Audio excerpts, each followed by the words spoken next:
Hello everyone, and welcome to the next episode of the Summoning Hour with me, Recall, and this is my old compatriot from Wargaming Seattle, Kevin. Say Hey, hi, how's Kevin. it going? Hi. Really, that's the only way I know Kevin outside of following up and keeping in contact after he left the studio, which was prior to the studio being closed down. Lucky bastard. I guess. But Still feel terrible. yeah, no, it's still good to feel terrible. No, let's know you're alive. It's always good to feel bad. But We're very positive here at the Summoning Hour. right. It helps a little until I need the alcohol. A little bit. Yeah, I've been making games for about 10 years now, and I've been in the industry for about the last 5 of those years. So it's been a journey getting this far, and there's still plenty of journey ahead, hopefully. Right. Hopefully, always hopefully. Well, and I mean, you've also, after your time at Wargaming, you moved on to doing like HoloLens and AR, VR stuff. We got to do some cool mixed reality stuff with Microsoft. Of course, they have their own name for it. That's how branding works. You Yep. know, always at the lack of intuitiveness with the end consumer of, do I want XR or MR or VR or AR, and they're all almost the same thing. Yep. But yes, I worked in the mixed reality team at Microsoft, which covers the entire spectrum from augmented reality of overlaying digital content onto the real world, all the way to VR, where you're completely isolated from the rest of everything that's out there. And there's a lot of fun challenges involved in that as well, and a lot of it took advantage of some of the stuff I've learned in the games industry, so that was fun. That is nice. But now let's rewind. How did you get introduced to the games industry, and or how did you decide that you wanted to be into the games industry? Sure. So, I grew up almost in the perfect period where games had been developed enough that they weren't these really, really simple things. They had advanced systems. There was really sort of intellectual design philosophy for its time, but it hadn't been evolved so much that there were clear-cut, oh, you have to work at this studio, you have to work at that studio. Right. There were a few names. There was a company called Blizzard that had existed at that point, and they had made a cute game called StarCraft that made them pretty popular, but that was about it at the time, right? Nowadays, you feel like you have to, be battling tooth and nail just to be able to stand a chance working for one of these studios out there. Nope. But back then, it was the perfect time to fall in love with games because there was a lot of room to grow. There was a lot of opportunity for us to make those games even more amazing, and you can see what our industry's done just in the past 20 years has been really incredible. For me growing up, what it was actually World of Warcraft. Yeah. Was the game I played that transformed me in a lot of ways, because whether or not you've played, World of Warcraft is a very social experience. Yep. And whereas all the games I had played, local multiplayer, this was my first real online RPG experience that forced me to learn how to work with other people in a way that, I worked with Joe for a long time, and, I'm definitely a very, I have a backbone. If I see something that really scares me, I will bring it up and say, hey guys, this is a concern of mine. Over time, I've learned how to do that with more and more, how should I say this? Tact.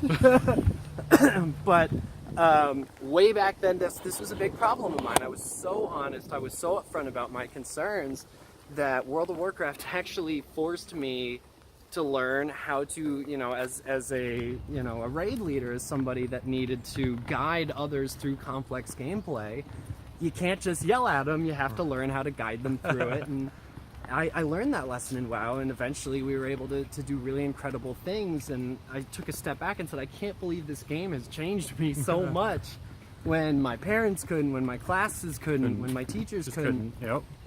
This game changed me, and I want to pay that forward. So I was big into music. I was an orchestral musician. I was a percussionist. Mallets, drums, cymbals, triangles. All the loud noises. Every obnoxious sound you've ever heard in an orchestra, I had something to do with it.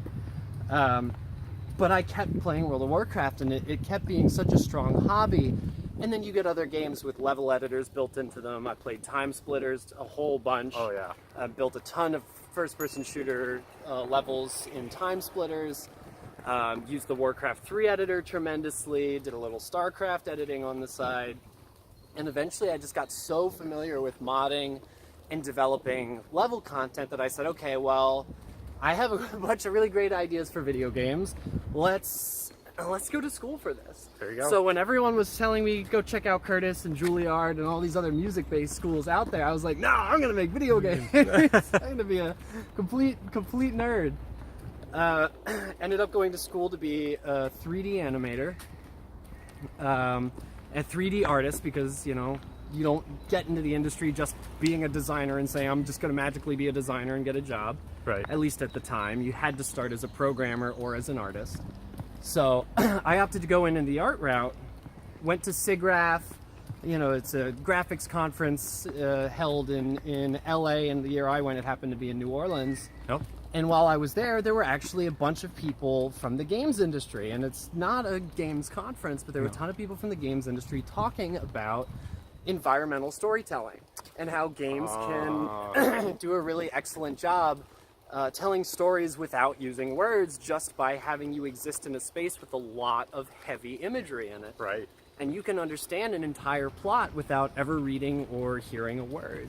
Nope. And I fell in love with this. So I found myself going to the Game Developers Conference. I found myself looking at, paying a lot more attention to my classes that were game-oriented.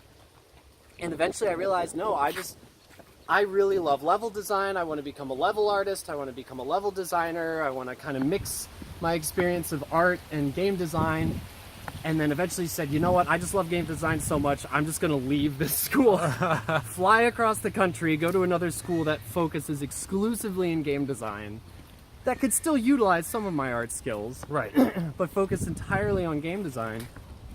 And then eventually was fortunate enough and had some really incredible friends make some recommendations, and I got a full-time job as a game designer at Wargaming Seattle, and that's where I met Joe. Nice. And since then I've been at Microsoft, and now I'm at a startup. So it's been since a you've journey. met me, you've only been on the up and up. Yes. So I would say, Joe, you're probably the X Factor. I'm the most influential person nobody has known that they've met. Exactly. You're the true MVP. So what was that? So I mean, leaving Wargaming Seattle, all that baggage, all that stuff. Sure. Going to Microsoft and working on their version of AR, VR, mixed realities and all of that. Like, how did your game background, your designing background come into play with that? Like, because right now I still see a lot of that stuff as tools. Yeah. And not necessarily things for games, and Sure, we'll build sure. games off of those tools eventually, but like doing all of that research for how to tool with this stuff, or what was important, like what was that like for you, applying what you knew from games and something that wasn't necessarily ready for games? So, as much as I can say, because a lot Sure. of what we were doing is R&D, Sure. we were predominantly tasked with solving problems that had been solved before in a different context. Yeah. So, wow. Yeah. Some bird lost their lunch. Yeah, that's a gigantic fish just lying on a suburban pathway. I was just not ready for that animal to be there. A raccoon, Like maybe. a squirrel? A giant tuna? I'm not sure. Anyway, so a lot of what we were doing is answering questions that had been answered before in simpler interfaces. So we were building 3D content. And whereas Microsoft is very, very good at building two-dimensional UIs and interfaces, they didn't have as much experience communicating information in 3D space. So naturally, they've been hiring a lot of people with experience building diegetic interfaces, people who've worked in... Diegetic. So in-world, fitting. Got it. Dead Space is commonly cited as a really excellent use of this, a video game where the character's health is actually illustrated on the character itself, moving around in space, based on the number of lights he has on his backpack. Right. And trying to put as much of the interface into the world rather than as an overlay. Right. Okay. Got it. So, Diegetic. So we're trying to figure out how we can build these diegetic interfaces.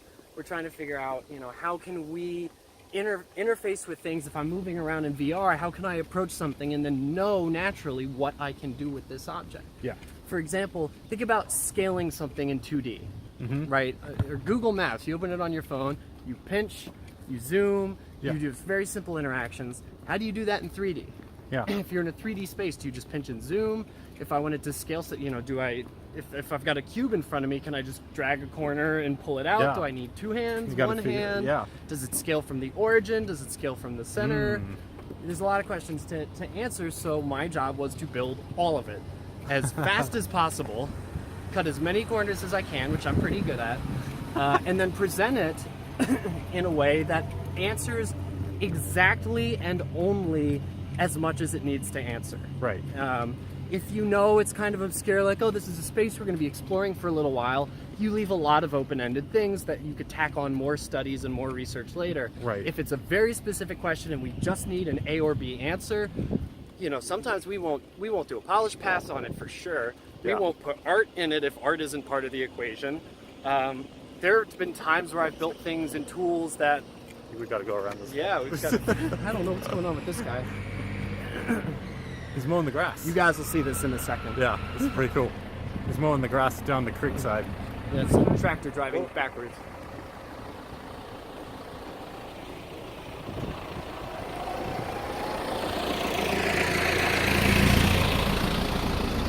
Always awkward. A little awkward. So a lot of what we're doing is we're taking the experience we have building 3D gameplay, building spatial gameplay, Right. and finding ways to answer questions about how those interactions should work. I gotcha. While I was on the operating system, kind of the platform team is what we call it, where I wasn't building a game for HoloLens, I was building the basic interactions that see. any given game in HoloLens will use. I'm kind of building here's how Microsoft does user experience for VR and AR. And then they could say, okay, well, if Microsoft's doing this, they probably put a lot of time, a lot of money, a lot of research into making sure that this is the best way to do these interactions. So naturally, as I started building a lot of these experiences, and my coworkers as well, we started to see those same philosophies as they get released coming back into the ecosystem from third-party developers. Interesting. Just kind of assuming that we figured it out the hard way, so come on in and work within our system. Reap our benefits. Yeah, exactly. And reap our benefits, and then put our little name tag on your product and give us some royalties. There you go. And not even that sometimes. Sometimes it's just knowing that Microsoft kind of had that seal of quality. Fair enough. Yeah, et cetera, et cetera. And my boss is he was from Zombie Studios. Okay. He's from the industry. He's had his own game company for a little bit, and really, really bright guy, very, very smart. Worked with several people I had worked with before.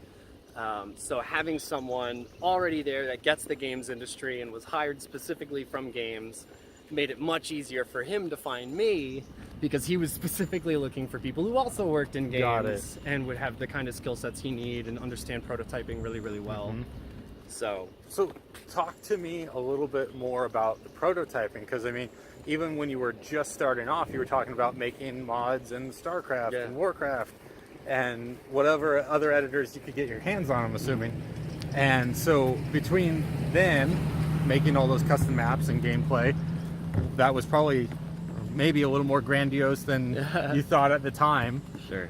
And then moving forward with such rapid prototyping with Microsoft, how important is that baseline understanding of prototyping in your line of work of design?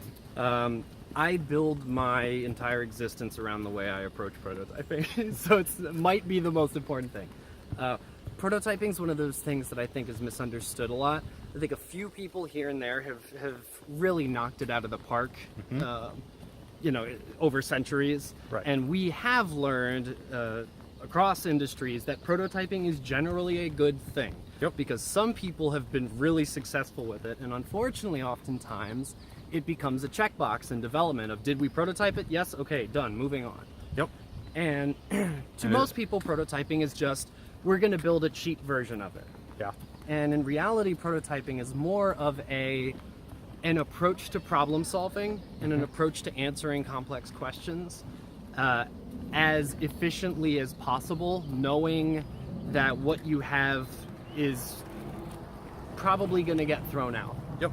It's sort of a guiltless attempt to quickly answer a question with no intention of commitment, with complete unbiased goals, right? So really the only difference between what you're describing as a prototype and what a lot of our games industry colleagues use in their production pipelines as an iteration, that iteration is implying that there is going to be multiple attempts on the same thing that will go forward, or most likely will go forward, because the idea has already been bought off on.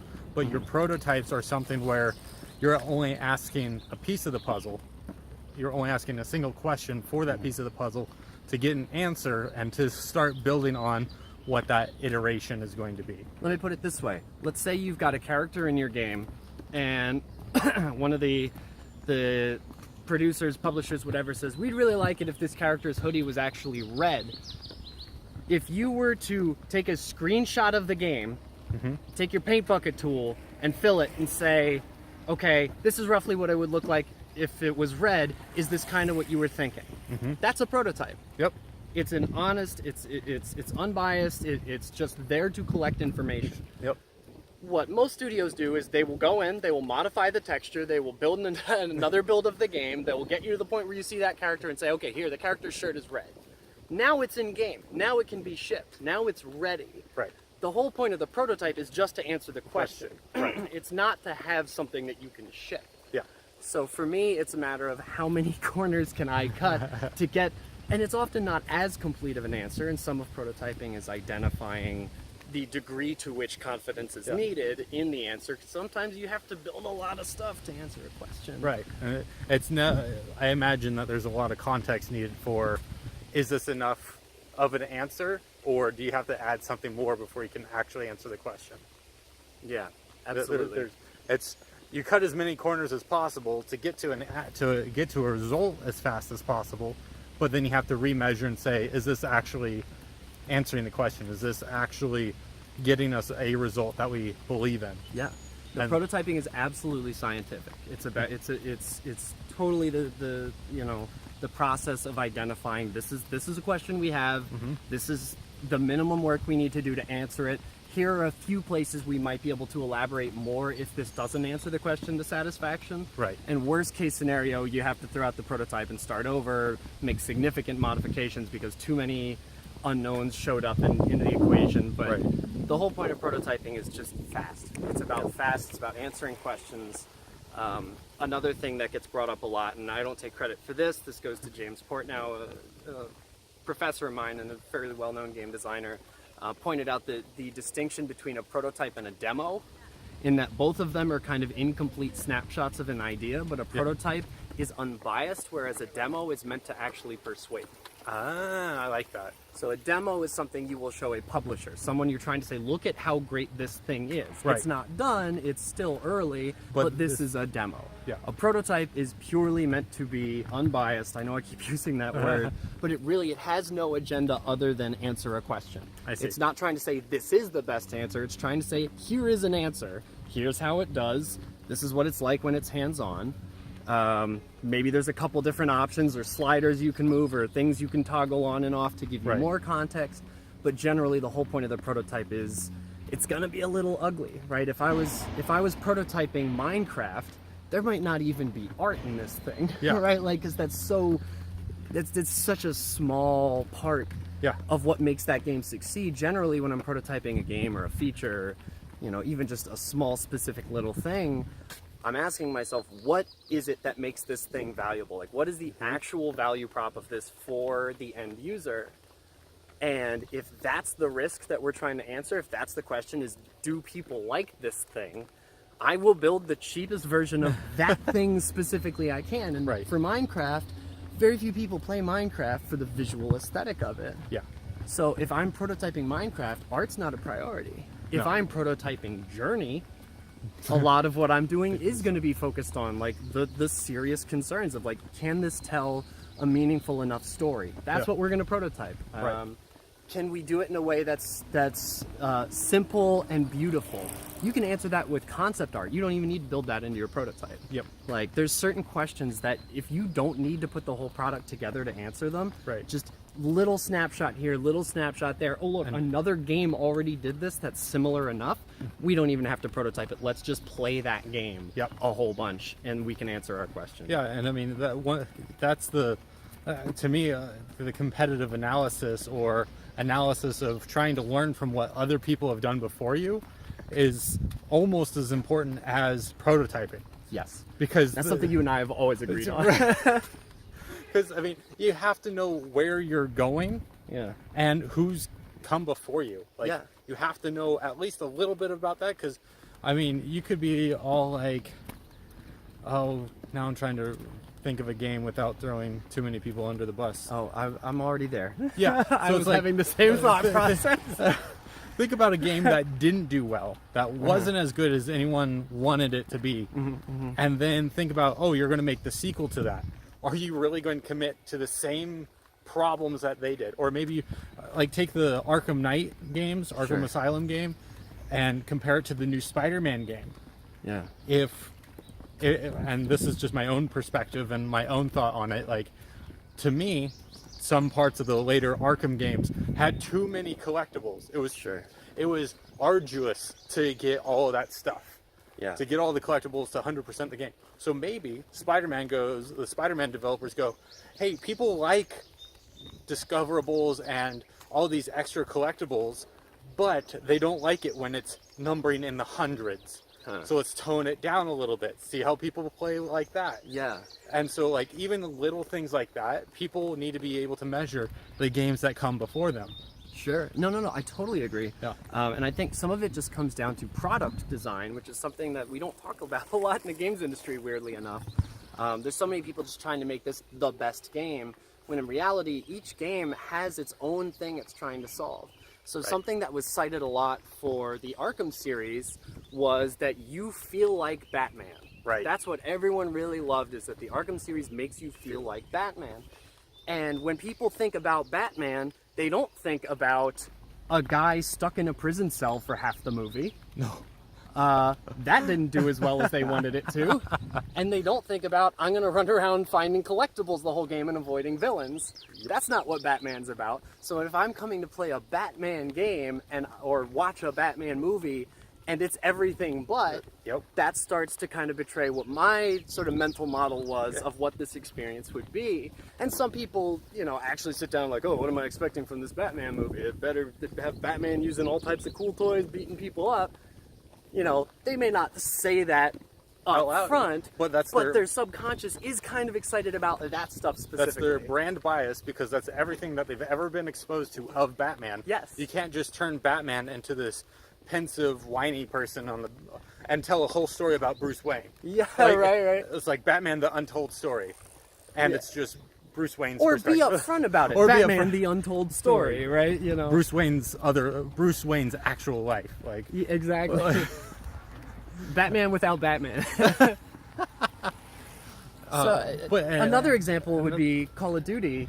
When they did Modern Warfare, the original Modern Warfare, one of the things that they did that people responded really strongly to was they introduced an element of surprise. Yeah. They introduced storytelling that actually caught you off guard in a genre that was otherwise considered to be kind of monotonous, violence-heavy, kind of thoughtless, immature. It actually took some really interesting chances.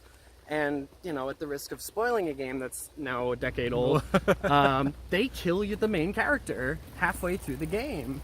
And then you proceed as other characters for the rest of the game. And that caught so many people by surprise. It was that moment of unexpected, incredible storytelling.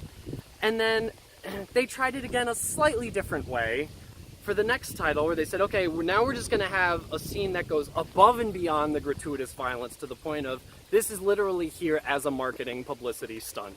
This is just complete unnecessary. There's a scene where you take a bunch of assault rifles into an airport and kill innocent people for the purpose of causing international drama. That was the actual plot. of this game, but the whole thing came across as this isn't even just like, oh, this is a cool narrative surprise. It's like, this was just a downright offensive publicity stunt. Ugh. It was divisive. Some people thought it was great, some people didn't. And of course, they kill a character again in the middle of the game. Yeah. But it starts to get to the point where they see, like, oh, you know, almost like someone who's not thinking too clearly about the product designers, thinking at a very superficial level. They really liked it when we killed the character. Let's do that in every single Modern Warfare game. And by the third or fourth time, you start to just think like, okay, I wasn't in it because you killed me. I was in it because I didn't know what to expect anymore. There you go. But now you've done literally the opposite thing, and you've made a pattern of how you tell stories. And now I feel like, you know, exactly like you said, like this is my sort of sense of what this brand is, what this brand means, and over time it shifts so much that it doesn't really have any weight anymore. Which is why, like, when I think about E3 this last week, is that, okay, there's another, like, Last of Us coming out. Yeah. And it's like, okay. 10 more Battle Royales. More Battle Royales. There's the next Battlefield game coming out where kudos to them for introducing women and speaking out publicly against the man babies who are just like, women shouldn't be there. No, women were there. Deal with it. I love the fact that they're calling them out and just saying, just don't buy our game. It's not for you. We don't want you. Vote with your money, right? Yeah, exactly. We think we'll be fine without you. Yeah. So I love all of that. But at the same time, it's another Battlefield game. And like Call of Duty, they're cutting their single player for the next iteration. They're just cutting it. No single player. Okay, so now you have a little bit of a branching deviation between those two products. Yeah. But then you bring in like a game like Control from Remedy. Whoa. Like, it's like Inception the video game. It looks fucking nuts. Sure. Like, it caught my attention. There's a great visual style to it. I know the narrative talent behind it. Hi, Anna. And she's like killing it, and she is loving this project. And like the last thing that she worked on before moving out there was Dishonored 2. Sure. And another strong game with a strong, well-developed character. Respectable. So now that's the difference, though. You had Dishonored 2 with a new character, but you knew what to expect from the previous Dishonored. But the narrative took a different direction. And then you take the same similar talent and move them to a brand new IP. You don't know what to expect. Sure. It's a new way of telling a story. You have no preconceived bias about what this game is going to be outside of what the trailer showed you, which is that trying to convince you piece. Yeah. That was the demo. That was the trailer. Demo. And so that's where that leads to, but it's also a prototype in its own right because they're learning how to tell a different story. Sure. Yeah, and they're being upfront about it. And the beauty of a prototype is you kind of come at it not having all of the answers, which to big business like Ubisoft and Activision and EA is horrible. Not knowing that you're going to be making a ton of money off of something is terrifying. Yeah. So what you end up with is a ton of predictive models saying this is how many sales we're going to get for a game that we haven't even nailed down yet, but we know from marketing, as long as the game isn't terrible, it's going to have roughly these figures based on when people like to buy things. And as far as I'm concerned, that leads to decent games, right? Respectable blockbuster games, but they do get repetitive, and there are certainly a ton of people out there that will not buy them simply on the premise that these are very repetitive, kind of deterministic, formulaic experiences that we've been through before. And it's difficult because, on the other hand, they can also look and say, okay, well, here's another thing we did that was an original IP, and it struggled, because it didn't have any brand recognition, it didn't do this, it didn't do that. Every now and then you see a very successful franchise do a sequel that does, while maintaining what made the original great, tries something incredibly new. I think the Avatar: The Last Airbender certainly did this. Successful or not, they said, okay, we're going to do a second season, and it's going to be an entirely different timeline, so all the technology is going to be different. It's going to be the grandchildren of the characters that we knew from the first series. But other than that, it's roughly the same universe, same world, all the same rules are in place. It's just the world has upgraded a lot since you last saw it. So while you had a great time following the plot before, now it's a totally different setting with totally different characters, but still the same universe. And a lot of people in that in that audience really loved this, right? It was immense. A few people were turned off. They said, I like the original Avatar: The Last Airbender. Like, Right. I want to go back to that time period. I want to hear that story. You know, to which many a rap artist would say, okay, listen to my old album. If you like my old stuff, listen to my old stuff. I'm Go not buy my here old to- stuff right? again. Whereas, you know, some companies say, you know, let's keep producing the old stuff until we can formulaically determine the break even where it is now more profitable for us to make something new than to continue doing something old. And, you know, the money says that, yes, it's better to keep cloning games than it is to build new ones. But the problem is, you can always know how much money a clone's going to make. Right. You don't always know how much money something new is going to make. And while it doesn't work out often, you look at, you know, our former employer tried something incredibly different from anyone else in the world and became a $3 billion company on that game pretty much alone. Yep. So there's a ton of value to trying something new. It's just difficult to find the teams that can execute.